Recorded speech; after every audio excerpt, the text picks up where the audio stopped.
तो शरण शब्द का एक अर्थ है घर और एक अर्थ है रक्षक, इसलिए शरणागति संपूर्ण समाधान है। और एक बात हम कह दें आपको, कथाएं तो आप सब सुनते ही रहते हैं, सिद्धांत की चर्चा जीवन में बहुत लाभकारी होती है, इसलिए हम सिद्धांत की चर्चा कर रहे हैं।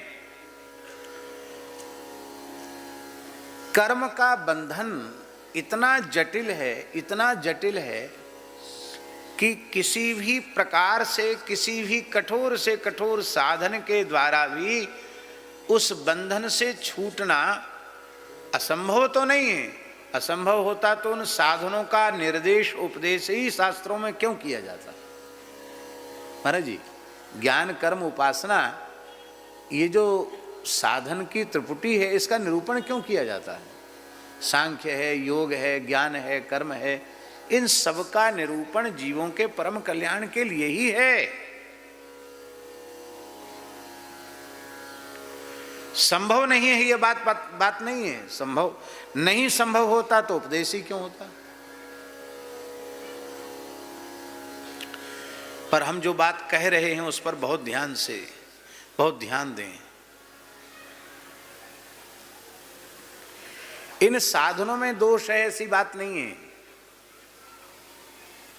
साधन तो सब निर्दुष्ट हैं, पर समय की विकट परिस्थिति ऐसी है कि इन साधनों का, केवल साधनों का आश्रय लेकर हम कर्म बंधन से मुक्त नहीं हो सकते।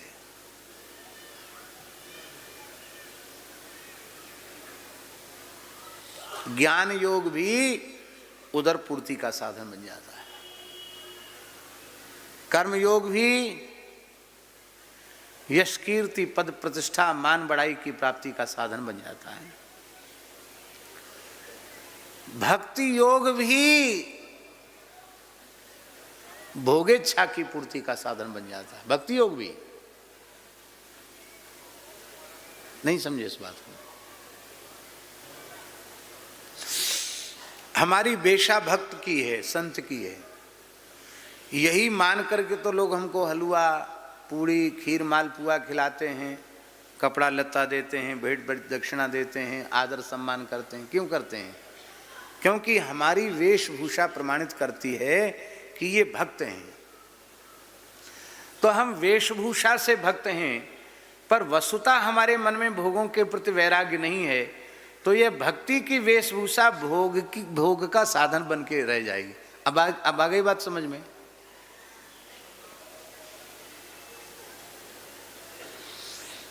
तब जीव का कल्याण कैसे हो, कर्म बंधन से जीव कैसे मुक्त हो? इसी को गोस्वामी जी ने कहा, छूटे मल की मलही के धोए, घृत की बाव की में बारी बिलोए। कैसे कर्म बंधन से मुक्त हो? उसका एकमात्र साधन है भगवान की शरण। क्या साधन है? शरण।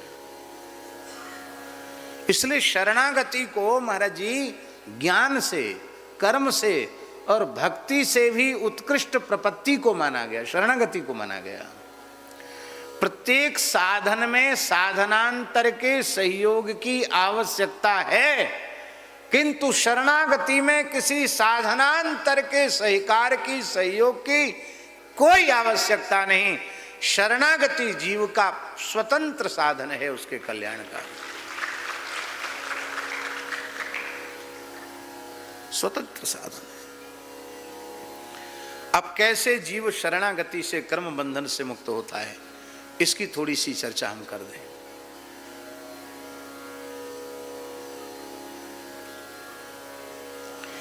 कर्म के 3 विभाग हैं, एक संचित, दूसरा क्रियमाण और तीसरा प्रारब्ध।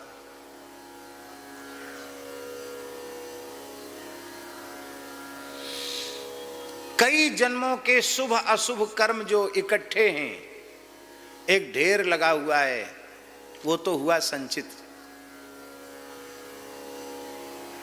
जो इस वर्तमान जन्म में भोगने के लिए शुभ अशुभ उस संचित में से एक अंश निकालकर इस वर्तमान जीवन में भोगने के लिए जो निश्चित हो चुका है, वो है प्रारब्ध। और जो इस वर्तमान शरीर से हम शुभ अथवा अशुभ कर्म कर रहे हैं वह है क्रियमाण। अब होता क्या है महाराज जी, क्रियमाण कर्म संचित में जाता है और संचित कर्म से प्रारब्ध बनता है, फिर क्रियमाण संचित, फिर संचित से प्रारब्ध, फिर क्रियमाण संचित, फिर संचित से प्रारब्ध, बस यही चक्कर चलता रहता है। क्रियमाण बंद होने नहीं है। नहीं कश्चित क्षणमपि जात तिष्ठत्य कर्म कृत, एक क्षण भी आप बिना कुछ किए रहोगे नहीं, कुछ ना कुछ तो करना पड़ेगा। या शुभ होगा या अशुभ होगा, या विहित कर्म होगा या निषिद्ध कर्म होगा, और वो क्रियमाण संचित में जाएगा और संचित से प्रारब्ध बनेगा। छुट्टी मिलेगी कभी? छुट्टी मिलनी होती तो मिल गई होती, ये जन्म ही नहीं होता, छुट्टी नहीं मिली। क्या उपाय है, क्या साधन है? सबसे पहले संचित नष्ट होना चाहिए। वो इतना बड़ा गोदाम है, इतना बड़ा गोदाम है, इतना बड़ा गोदाम है कि यदि ईमानदारी से उस पर विचार करो तो महाराज जी सुमेरु भी उसके सामने हल्का सिद्ध हो जाएगा। सुमेरु पर्वत कितना बड़ा है, लाखों योजन ऊंचा है सुमेरु, पर हमारी संचित पाप राशि इतनी अधिक है कि सुमेरु की ऊंचाई भी उसके सामने छोटी है।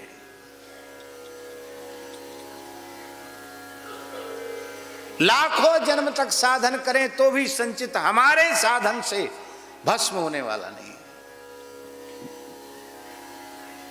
बिलपत्र चढ़ाते हो, रोज चढ़ाते हो, क्या बोलते हो? त्रिदलम त्रिगुणाकारम त्रिनेत्रम च त्रिधायुधम त्रिजन्म पाप संहारम बिल्वपत्रम शिवार्पणम। कितने जन्म? त्रिजन्म। अब तक 3 ही जन्म हुए हैं क्या?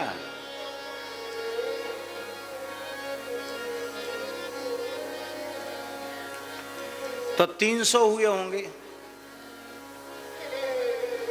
3000 हुए होंगे, 30,000 हुए होंगे, 3 लाख हुए होंगे, 3 करोड़ हुए होंगे। अरे नाराम जी, लाख करोड़ नहीं, असंख्यों जन्म हो चुके हैं, कोई गिनती नहीं।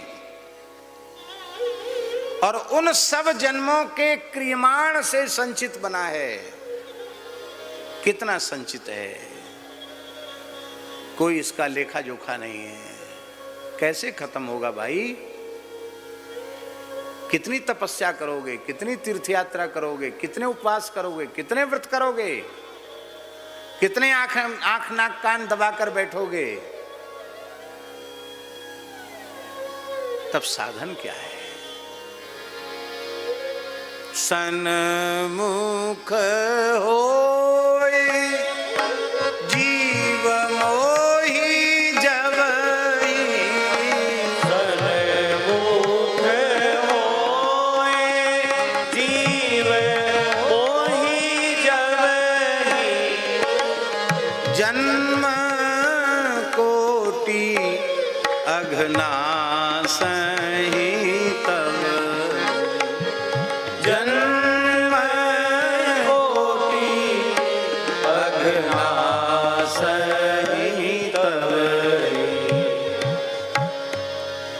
जब जीव भगवान की शरण होता है, इस शरणागति संस्कार को ही दीक्षा कहा गया। दीयते ज्ञान संबोधा क्षीयते पाप संचय, दीयते क्षीयते यस्मात् सा दीक्षित्य विधीयते। इसी को भगवत शरणागति कहा गया। इसलिए हमारे यहाँ साधु में शरणागति कहते थे। आपको कब शरणागति मिली? कब आप गुरु महाराज की शरण आए? कब रघुनाथ जी की शरण आए?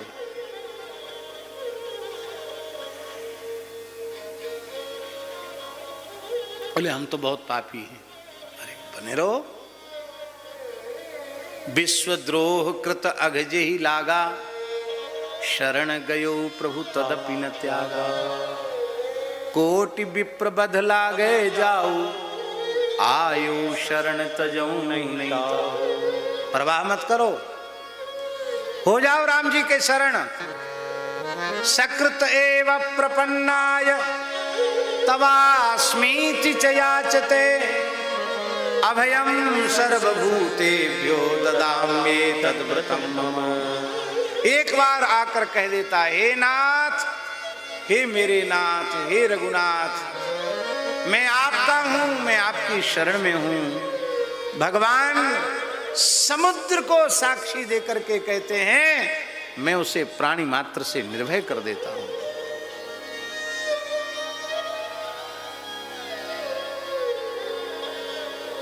संचित भस्म हो गया।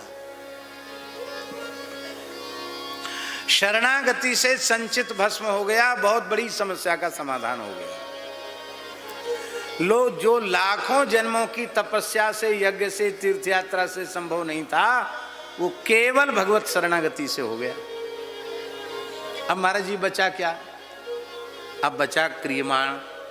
क्रियमाण होगा तो संचित बनता रहेगा, पर भगवत शरणागत होने के बाद महाराज जी क्रियमाण पवित्र हो जाता है। कैसे होता है?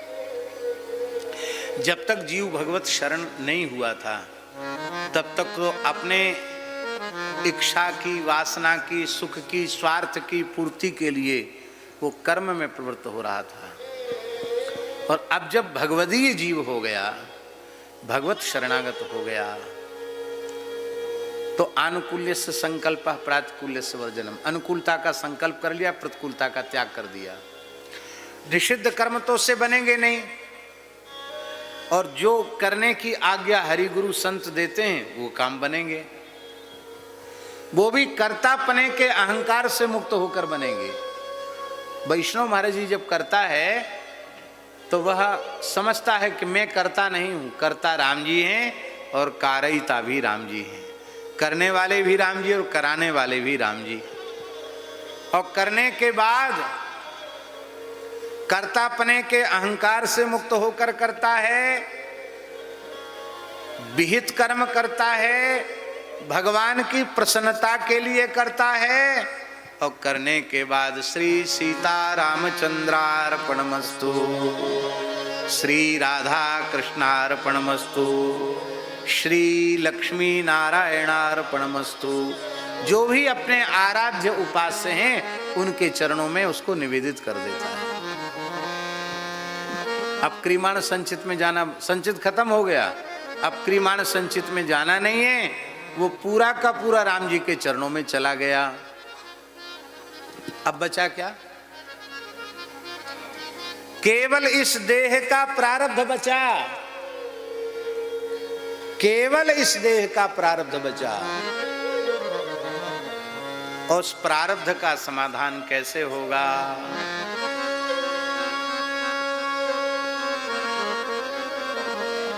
बहुत ऊंची बात।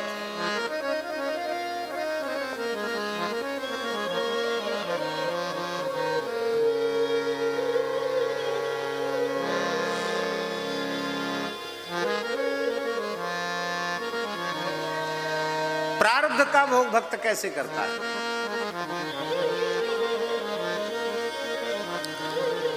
तत्तेनुकंपां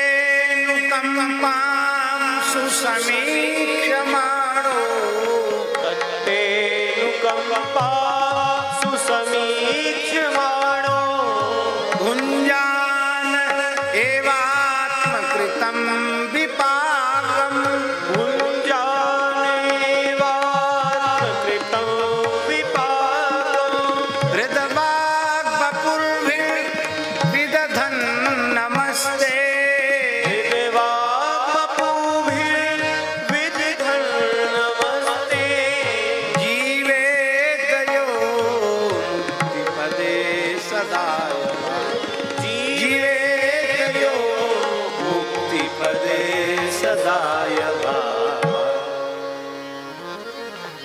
यह है युक्ति। प्रारब्ध का भोग शरणागत भक्त कैसे करता है? कि पहली बात तो यह है कि हर क्षण भगवान की कृपा का प्रत्यक्ष दर्शन करता है। तत्तेनुकंपां सुसमीक्ष्यमाणः, अनुकूल से अनुकूल परिस्थिति में कृपा का दर्शन। अब प्रतिकूल से प्रतिकूल परिस्थिति में भी कृपा का दर्शन करता है। और भगवान की कृपा का दर्शन जब करने लग जाता है तो परिस्थिति अभिशाप नहीं बनती है, फिर परिस्थिति विषाद और अवसाद को नहीं देती है। प्रतिकूल परिस्थिति हमारे जीवन का प्रसाद बन जाती है। प्रसादस्तु प्रसन्नता। हर परिस्थिति में, अनुकूल परिस्थिति में तो कृपा का चिंतन कर सकते हैं, प्रतिकूल परिस्थिति में भी कृपा का चिंतन करो तो प्रतिकूल परिस्थिति प्रतिकूल नहीं रह जाएगी। तत्तेनुकंपाम सुसमीक्षमाणो, पहला साधन। भुंजान एवात्म कृतम विपाकम। हमारे जीवन में जो भी सुख दुख आ रहे हैं उसमें किसी का दोष नहीं है। हमने जो बोया था उसी को हम काट रहे हैं, तो ये भोग से ही इसका क्षय होगा। ना भुक्तम क्षीयते कर्म कल्प कोटि शतैरपि। जब भोग से ही क्षय होगा तो अच्छा है, हमारा खाता खत्म हो रहा है, संचित तो खत्म हो ही गया, क्रिमाण भी अब होना नहीं रहा, प्रारब्ध इसका भी खाता कट रहा है। भगवान की बड़ी दया। तीसरा साधन, हृदवाग बपुर्भिर विदधन नमस्ते।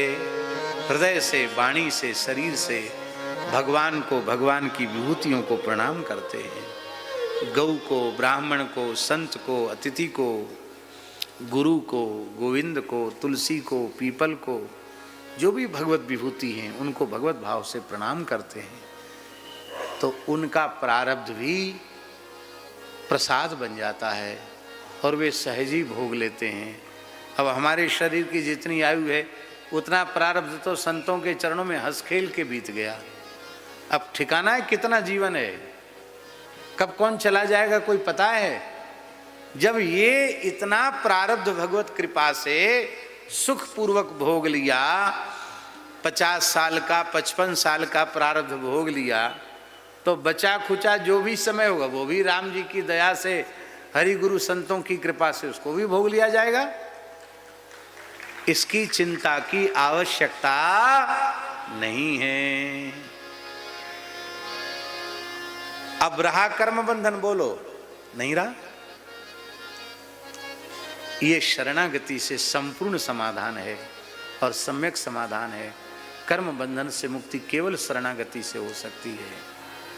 इसलिए बार बार ये चिंतन करना, श्री राम शरणम समस्त जगताम रामम बिना का गति। रामेण प्रतिहन्यते कलिमलम रामाय कार्यम नमः। रामात्रस्यति काल भीम भुजगो रामस्य सर्वं वशे। रामे भक्तिरखंडिता भवतु मे रामत्वमेवाश्रयः।